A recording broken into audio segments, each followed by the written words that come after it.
Այսօր դες հետ ուզում եմ քննարկել մի շատ կարևոր հարց, որ կարծում եմ շատերի կհետաքրքրի։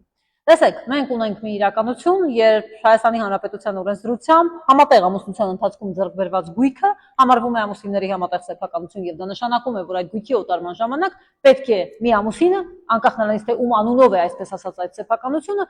հարցնի նաեւ կամ ստանա մյուս անձի մյուս ամուսնու համաձայնությունը։ Մենք այս կարգի պահպանում պատշաճ կարգով ունենք նոտարական գրասենյակներում իրականացվող գործարքների ժամանակ, այլևս ունենք կադաստրում, եթե իրականացվում է անշարժ գույքի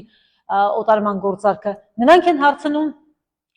եւ ունենք խնդիր կոնկրետ այս պահի դրությամբ ներքին գործերի լիազորված մարմնում, որը որպես շարժական գույքի պետական գրանցում իրականացնող մարմին, ավտոմեքենաների առուծախի ժամանակ, օտարման ժամանակ չի հարցնում արդյոք անձին ամուսնացած են թե ոչ եւ չի պահանջում ամուսնության ընթացքում համատեղ ձեռք բերված գույքի ժամանակ մյուս ամուսնու համաձայնությունը կամ չի պահանջում գոնե հայտարարություն, որ ամուսնացած չեն։ Նայեք, նոտարի մոտ անձը կամ համաձայնություն են տալիս կամ տալիս են հայտարարություն, որ ամուսնացած չեն, ընդ որում դրա համար կա քրեական պատասխանատվություն նախատեսված, եթե սույթ հայտարարություն տան։ Կադաստրի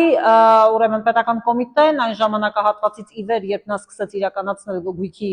ուրեմն անշարժ գույքի օտարման գործարքներ, չէր հարցնում ուրեմն այդ հարցը չէր տալի, համաձայնությունը չէր պահանջում եւ մենք ունենք դատարաններում բազմաթիվ գործարք, որտեղ գործարքները անվավեր ճանաչելու պահանջով մարդիկ դիմել են դատարան եւ նույնիսկ ունենք վճիռներ, որոնցով այդ գործարքները անվավեր են ճանաչված։ Դեռևս 2012 թվականին Հայաստանի Հանրապետության Սահմանադրական դատարանը այս մասով ունի որոշում, որը շատ տևական շրջան իդեպ չէր կիրառվում,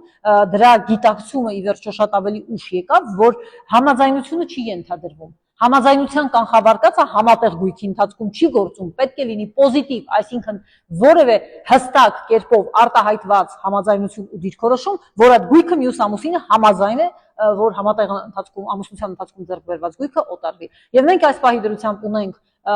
պետական մարմին, որը այդպիսի հարց չի տալիս եւ դրա հետ կապված որևէ գործողություն չի իրականացնում։ Եվ այստեղ կարևոր է, որ նախ այդ պետական մարմինը սկսի վերանայել իր գործելավոճը,